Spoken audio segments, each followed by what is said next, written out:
بسم اللہ الرحمن الرحیم۔ آج کے اس سبق میں اسلام اور جدید معاشی تصورات و تحریکات کے بارے میں جو اہم سوالات ہیں ان کو دیکھیں گے۔ سب سے پہلا سوال ہے کہ معاش کہتے کسے ہیں؟ تو علامہ ابن خلدون رحمۃ اللہ علیہ نے اس کی تعریف کی ہے۔ معاش رزق ڈھونڈنے کا اور اسے حاصل کرنے کے لیے ایک جد و جہد کا نام ہے۔ علامہ ابن خلدون رحمۃ اللہ علیہ 808 ہجری کو فوت ہوئے ہیں، اور آپ کی جو مشہور کتاب ہے مقدمہ، اس میں آپ نے معاشی افکار کا تذکرہ کیا ہے۔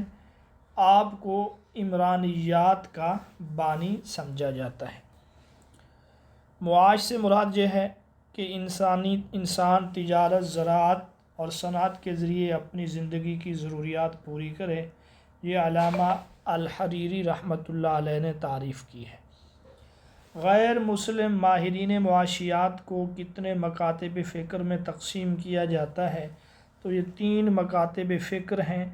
جو مغربی ماہرین معاشیات ہیں یا جو غیر مسلم ہیں، انہوں نے جو معاشیات کی تعریف کی ہے، اس لحاظ سے ان کے 3 مکاتب فکر سکول آف تھاٹس ہمارے سامنے آتے ہیں۔ اہل یورپ کے نزدیک معاشیات کا بانی یا بابائے معاشیات یا اس کا باوائے آدم، یہ ایڈم سمتھ کو کہا جاتا ہے۔ اور معاشیات کے جو 3 مکاتب فکر ہیں، ان میں سے پہلا جو ہے کلاسیکی مکتب فکر، اس کے بانی بھی یہی ہے۔ اور دوسرا مکتب فکر وہ نو کلاسیکی ہے، اس کے بانی الفرڈ مارشل ہیں۔ جبکہ ان دونوں پر تنقید کرتے ہوئے ایک تیسرا مکتب فکر وجود میں آیا، جس کو کہا جاتا ہے جدید ماہرین معاشیات، اور اس کے جو بانی ہیں وہ پروفیسر روبنز ہیں۔ اب یہ جو 3 مکاتب فکر ہیں، ہر ایک نے معاشیات کی الگ الگ تعریف کی ہے۔ مثلا جو ایڈم سمتھ یہ کہتا ہے معاشیات دولت کا علم ہے۔ یہ بڑا اہم سوال ہے کہ کس کے نزدیک معاشیات جو ہے وہ دولت کا علم ہے۔ یہ تصور سب سے پہلے انہوں نے دیا ہے۔ ان کی تعریف پر جناب اعتراضات کیے گئے کہ یہ شیطانی علم ہے، یہ دال روٹی کا علم ہے، یہ تو علم نہ ہوا، ایک ہوس اور لالچ وغیرہ ہے۔ اس کے مقابلے میں جو دوسرے نمبر پر ہیں الفرڈ مارشل، انہوں نے جو تعریف کی ہے وہ یہ ہے: معاشیات میں انسان کے ان افعال کا مطالعہ کیا جاتا ہے جس کا تعلق زندگی کے روزمرہ معاملات سے ہے۔ یہ علم انسان کی انفرادی اور اجتماعی کوششوں کے اس حصے کا جائزہ لیتا ہے جس کا اس چیز سے گہرا تعلق ہے کہ خوشحال زندگی کے مادی لوازمات کس طرح حاصل کیے جاتے ہیں اور کس طرح استعمال کیے جاتے ہیں۔ پس معاشیات ایک طرف تو دولت کا علم ہے اور دوسری طرف خود انسانی زندگی کے ایک پہلو کا۔ آپ یہ تعریف یا اس کا خلاصہ ذہن میں رکھ لیں۔ یہ نو کلاسیکی مکتب فکر کے جو بانی ہیں الفرڈ مارشل، انہوں نے یہ تعریف کی ہے۔ اس تعریف کے اوپر بھی اعتراض کیا گیا کہ کچھ لوگ ایسے ہیں جو براہ راست تو اس دولت کی طرف متوجہ نہیں ہیں، وہ اس تعریف سے خارج ہو رہے ہیں۔ مثلا اساتذہ ہیں، مثلا ڈاکٹر ہیں اور دیگر لوگ ہیں۔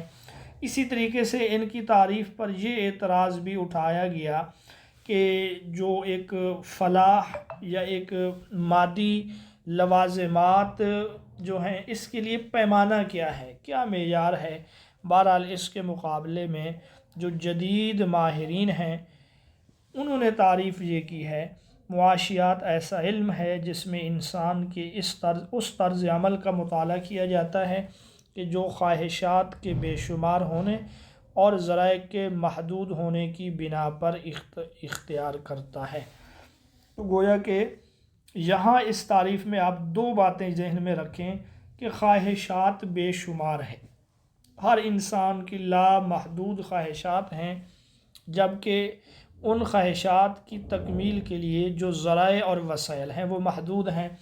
اب انسان کے اس طرز عمل کا مطالعہ کیا جاتا ہے کہ وہ لامحدود خواہشات کو محدود وسائل میں کس طریقے سے مکمل کرے گا۔ لازمی بات ہے کہ وہ ایک درجہ بندی کرے گا، کچھ خواہشات کو وہ چھوڑے گا، جو زیادہ ضروری ہیں ان پر زیادہ وسائل خرچ کرے گا، جو کم ضروری ہیں ان پر کم خرچ کرے گا۔ معاشیات علم ہے یا فن؟ اس کا جواب یہ ہے کہ یہ علم بھی ہے اور فن بھی ہے۔ بنیادی طور پہ معاشیات کی کتنی قسمیں ہیں؟ تو معاشیات کی جو ہے نا 2 قسمیں ہیں، کلی معاشیات اور جزئی معاشیات۔ مسلمانوں کے معاشی افکار کی سب سے پہلی بنیادی کتاب کون سی ہے؟ تو وہ قرآن مجید ہے۔ قرآن مجید کتاب ہدایت ہے۔ قرآن مجید میں معاشیات کے حوالے سے کئی اہم اصول ہمیں ملتے ہیں۔ سب سے پہلے کس مسلمان مفکر نے بجٹ کا تصور پیش کیا؟ تو اس کا جواب امام غزالی رحمۃ اللہ علیہ ہے۔ اسلام میں حق معیشت اور درجات معیشت کے متعلق کیا نظریہ ہے؟ تو ان میں سے آپشن ڈی درست ہے کہ حق معیشت میں مساوات ہے، درجات معیشت میں تفاوت ہے۔ حق معیشت کا مطلب ہے کمانے کا حق ہر کسی کو ہے، کوئی کسی پر کسی پیشہ کے اختیار کرنے پر پابندی نہیں لگا سکتا جو جائز پیشے ہیں۔ ہاں، معیشت کے جو درجات ہیں ان میں فرق ہے، کسی کے پاس زیادہ ہے، کسی کے پاس کم ہے، اور یہ اس لیے بھی ہے کہ اگر سب لوگ برابر ہو جائیں تو پھر کسی کو کسی کی ضرورت نہیں رہے گی، تو اس طرح دنیا کا نظام نہیں چل سکے گا۔ اعتدال کسے کہتے ہیں؟ اسراف کسے کہتے ہیں؟ تبذیر کسے کہتے ہیں؟ یہ تینوں اہم سوال ہیں۔ خرچ میں یہ روش اختیار کرنا کہ ضروریات زندگی کو پورا کرنے سے بھی گریز نہ ہو اور بہت فضول خرچ بھی نہ ہو، اس کو کہتے ہیں اعتدال، اس کو کہتے ہیں میانہ روی۔ کسی جائز کام پر ضرورت سے زائد خرچ کرنا، اس کو کہتے ہیں اسراف، اور کسی ناجائز اور حرام کام پہ خرچ کرنا، اس کو کہتے ہیں تبذیر۔ تو اسراف اور تبذیر میں جو فرق ہوگا کہ اسراف میں بذات خود وہ محل وہ مصرف جائز ہے، جہاں پہ آپ خرچ کر رہے ہیں وہ جائز ہے، لیکن وہاں ضرورت سے زائد کر لینا یہ اسراف ہے، جبکہ تبذیر کا جو محل ہے وہ سرے سے جائز ہی نہیں ہے، چاہے یہاں 1 روپیہ بھی ہو، 1 پیسہ بھی ہو، ناجائز جگہ پہ خرچ کرنا جو ہے وہ تبذیر ہے۔ سرمایہ کسے کہتے ہیں؟ ایسی دولت یا اشیاء کو استعمال میں کیا کہا جاتا ہے جو مزید نفع یا پیداوار حاصل کرنے کے لیے استعمال ہوں، تو اس کو سرمایہ کہتے ہیں۔ سرمایہ اور دولت میں جو فرق ہے وہ یہی ہے کہ جو دولت یا جو چیزیں مزید نفع یا پیداوار کے لیے استعمال میں ہوں وہ سرمایہ ہے، اور جو انسان کے پاس ذخیرہ شدہ چیزیں ہیں وہ دولت ہے۔ یعنی کہ اگر کسی شخص کے پاس 1 کروڑ روپیہ بھی ہے، وہ مزید نفع کے لیے اس کو استعمال نہیں کر رہا، تو اس کو دولت کہیں گے، سرمایہ نہیں کہیں گے معاشیات کی اصطلاح میں۔ اور اگر کسی کے پاس 10 روپے بھی ہیں، وہ ان 10 روپے کو مزید آگے نفع یا پیداوار کے لیے استعمال کر رہا ہے، تو اس کو سرمایہ کہیں گے۔ سوشلزم اور کمیونزم میں بنیادی طور پہ کیا فرق ہے؟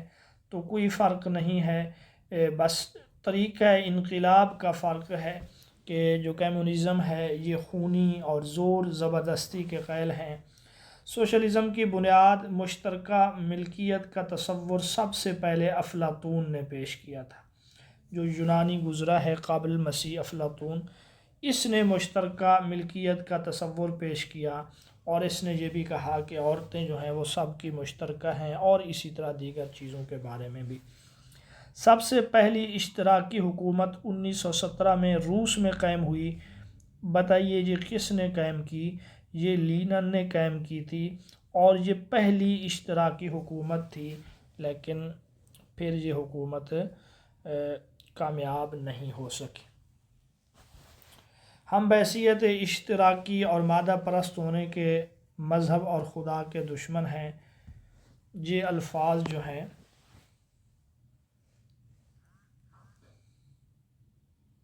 کس مستشرق کے ہیں، یہ الفاظ جو ہے نا کس اشتراکی کے ہیں، تو ادھیکار یہ کوئی گزرا ہے، اس کے یہ الفاظ ہیں۔ خدا کا تصور ایک وہمہ ہے، یعنی ایک وہم ہے، کوئی خدا نہیں ہے، نعوذ باللہ۔ یہ الفاظ ہیں کارل مارکس کے۔ مذہب کے خلاف جنگ کرنا ہر اشتراکی کی ذمہ داری ہے تاکہ دنیا سے مذہب کا وجود ہی مٹ جائے۔ یہ الفاظ لینن کے ہیں۔ سرمایہ داروں کی جارحانہ آمریت کو فسطائیت یا فاشزم کہا جاتا ہے۔ ملکیت انسان اور شے کے درمیان وہ خصوصی تعلق ہے جو شرعاً دوسروں کے لیے اس شے سے استفادہ میں رکاوٹ اور اس انسان کے تصرف کے لیے وجہ جواز بنتا ہے، الا یہ کہ کوئی مانع موجود ہو جیسے جنون وغیرہ۔ ملکیت کی یہ تعریف علامہ مقدسی نے کی ہے۔ ملکیت کسے کہتے ہیں، یہ تعریف کی گئی ہے، یعنی آپ کسی چیز کے مالک ہیں، کوئی چیز آپ کی ملکیت میں ہے تو کیا مطلب ہے؟ تو اس کا مطلب یہ ہوتا ہے کہ اس چیز اور آپ کے درمیان ایک ایسا تعلق ہے جو شرعی طور پہ، ہاں کوئی جبراً کر لے، زور زبردستی کر لے، وہ الگ چیز ہے، جو شرعی طور پہ دوسروں کے لیے اس شے سے استفادہ میں رکاوٹ ہو، یعنی شرعی طور پہ دوسرے لوگ اس چیز سے استفادہ نہیں کر سکتے اور آپ اس سے استفادہ کر سکتے ہیں۔ آپ کوئی معنی موجود ہو، پھر بندہ خود بھی استفادہ نہیں کر سکتا، جیسے کوئی مجنون ہو، پاگل ہو، تو اس کا اپنا بھی پیسہ روپیہ ہو تو وہ خود اس میں تصرف نہیں کر سکتا کیونکہ یہاں رکاوٹ موجود ہے۔ ملکیت کسی شے میں تصرف پر وہ قدرت ہے جو کسی انسان کے لیے شارع کے ثابت کرنے سے ابتدائی طور پہ ثابت ہوتی ہے، مگر یہ کہ کوئی معنی موجود ہو۔ تو یہ علامہ ابن نجیم جو فقہ حنفی کے بہت بڑے امام ہیں، انہوں نے یہ تعریف کی ہے۔ مطلب اس کا بھی یہی ہے کہ کسی شے پر تصرف، جس چیز کے آپ مالک ہیں، جس میں آپ تصرف کر سکتے ہیں، گویا کہ وہ چیز آپ کی ملکیت ہے۔ جن زمینوں پر کوئی شخص آباد کر کے اپنی ملکیت بنا لے انہیں کیا کہا جاتا ہے؟ انہیں اراضی مملوکہ کہا جاتا ہے۔ معاشیات میں جو زمینیں ہیں ان کی کئی قسمیں بنتی ہیں، ان میں سے ایک ہے اراضی مملوکہ۔ رفاع عامہ کے لیے جو زمینیں وقف ہوں ان کو اراضی موقوفہ کہتے ہیں، ان کا کوئی مالک نہیں ہوتا، یہ وقف شدہ زمینیں ہوتی ہیں لوگوں کے عام رفاع عامہ کے لیے۔ جن زمینوں کو مصالح عامہ کے لیے چھوڑ دیا جائے انہیں اراضی متروکہ کہتے ہیں۔ ترک کا معنی بھی چھوڑ دینا، تو ان کو مصالح عامہ کے لیے چھوڑ دیا جاتا ہے۔ حکومت کی ملکیتی زمینوں کو، جو سرکاری زمینیں ہوتی ہیں، ان کو اراضی مملکت کہتے ہیں۔ ان بنجر اور غیر آباد زمینوں کو کیا کہا جاتا ہے جو کسی کی ملکیت نہ ہوں؟ تو ان کو اراضی موات کہا جاتا ہے، یعنی غیر آباد زمینیں جو آبادی سے دور دراز ہوں، کوئی شخص اگر ان کو آباد کر لے تو پھر وہ ان کا مالک بن جاتا ہے۔ ایسی اراضی کو کیا کہتے ہیں؟ جن کے مالک کسی وجہ سے ان میں کاشت کرنے اور حکومت کو ان کا خراج ادا کرنے سے عاجز اور قاصر ہوں، لہٰذا وہ اپنی اراضی حکومت کے حوالے کر دیتے ہیں تاکہ حکومت خود ان کو آباد کرے اور ان کی پیداوار سے خراج وصول کرے۔ اس کو کہتے ہیں اراضی الحوض، کہ زمینیں تو کسی کی ہوتی ہیں لیکن وہ ان کو آباد کرنے سے قاصر ہوتے ہیں، وہ زمینیں حکومت کے حوالے کر دی جاتی ہیں، حکومت کاشت کر کے ان کو کرایہ وغیرہ کچھ دے، کچھ پیداوار دے، تو یہ اراضی حوض ہے۔ تو یہ 6 قسمیں بنتی ہیں معاشیات میں زمینوں کی، جن میں سے ایک اراضی مملوکہ ہے اور دوسرے نمبر پہ موقوفہ ہے، پھر جو ہے اراضی متروکہ ہے، پھر اراضی مملکت ہے، اور 5ویں نمبر پر اراضی موات ہے، جبکہ 6 نمبر پر اراضی حوض ہے۔ تو آپ نے یہ قسمیں یا ان کی تعریفات یاد رکھنی ہیں۔ زکوٰۃ، زکوٰۃ کا لغوی معنی ہے بڑھوتری، اضافہ۔ اس زکوٰۃ کی مختلف ماہرین نے تعریفیں کی ہیں، بہرحال آپ ان میں سے صرف امام احمد بن حنبل رحمۃ اللہ علیہ نے جو تعریف کی ہے وہ یاد رکھیں کہ زکوٰۃ خاص قسم کے مال پر خاص قسم کے لوگوں کا حق ہے جو معینہ وقت گزر جانے پر واجب ہوتا ہے۔ زکوٰۃ خاص قسم کے مال پر، خاص قسم کے مال سے مراد وہ مال ہے جو نصاب کے مقدار کو پہنچے۔ خاص قسم کے لوگوں پر، خاص قسم کے لوگوں سے مراد وہ 8 مصارف زکوٰۃ ہیں۔ معینہ وقت سے مراد سال ہے جس کو حولان حول بھی کہتے ہیں۔ سونے کی زکوٰۃ کا نصاب اہم سوال ہے، 52.5 تولہ ہے۔ چاندی کی زکوٰۃ کا نصاب سونے کا جو نصاب ہے وہ 7.5 تولہ ہے، جبکہ چاندی کی زکوٰۃ کا نصاب جو ہے وہ 52.5 تولہ ہے۔ اونٹوں میں جو زکوٰۃ ہے 5 سے کم میں نہیں ہے، 5 اونٹوں میں 1 بکری کا بچہ ہے۔ گائے اور بھینس میں 30 سے کم میں زکوٰۃ نہیں ہے، 30 ہوں تو تب 1 سالہ گائے کا بچہ ہے، اور 40 سے کم بکریوں میں زکوٰۃ نہیں ہے، 40 بکریاں ہوں تو پھر اس میں زکوٰۃ ہے، اور یہ بھی 40 سے لے کر 120 تک 1 بکری ہے، 121 میں 2 بکریاں ہوتی ہیں۔ زکوٰۃ کی شرح کیا ہے تو 40واں حصہ ہے۔ مصارف زکوٰۃ جو سورۃ التوبہ میں بیان ہوئے آیت نمبر 60 میں وہ کل 8 ہیں۔ مصارف زکوٰۃ میں سے وہ کون سا مصرف ہے جسے حضرت عمر نے ساقط قرار دیا؟ وہ ہے مؤلفۃ القلوب، کہ غیر مسلم لوگوں کے دل کو نرم کرنے کے لیے یا ان کے شر سے بچنے کے لیے ان کو زکوٰۃ دینا۔ حضرت عمر نے فرمایا کہ اب اس کی ضرورت باقی نہیں رہی، یعنی آپ نے مصلحت کی وجہ سے اس کو ختم کیا، ورنہ یہ آج بھی مصارف زکوٰۃ میں شامل ہے۔ چونکہ حضرت عمر کا زمانہ عروج کا زمانہ تھا، اس میں اس چیز کی ضرورت نہیں تھی، تو حضرت عمر نے فرمایا بجائے اس کے کسی اور مصرف میں خرچ کریں، اور حاکم وقت کو اس چیز کا اختیار ہوتا ہے کہ وہ یہ پابند کر سکتا ہے کہ فلاں مصرف کو زکوٰۃ نہ دیں اگر کسی وجہ سے کوئی مجبوری بن جائے۔ شریعت اسلامیہ نے زمین کی پیداوار پر جو ایک مخصوص شرح سے ٹیکس نافذ کیا ہے اسے عشر کہتے ہیں۔ زمین کی پیداوار پر جو زکوٰۃ ہے اس کو عشر کہا جاتا ہے۔ امام ابو حنیفہ رحمۃ اللہ علیہ کا عشر کے بارے میں موقف یہ ہے کہ یہ ہر قسم کی پیداوار پر ہے۔ زمین سے جو کچھ بھی نکلے اس کے لیے کوئی نصاب بھی مقرر نہیں ہے، قلیل ہو یا کثیر ہو، کم ہو یا زیادہ ہو، اس میں عشر ہے۔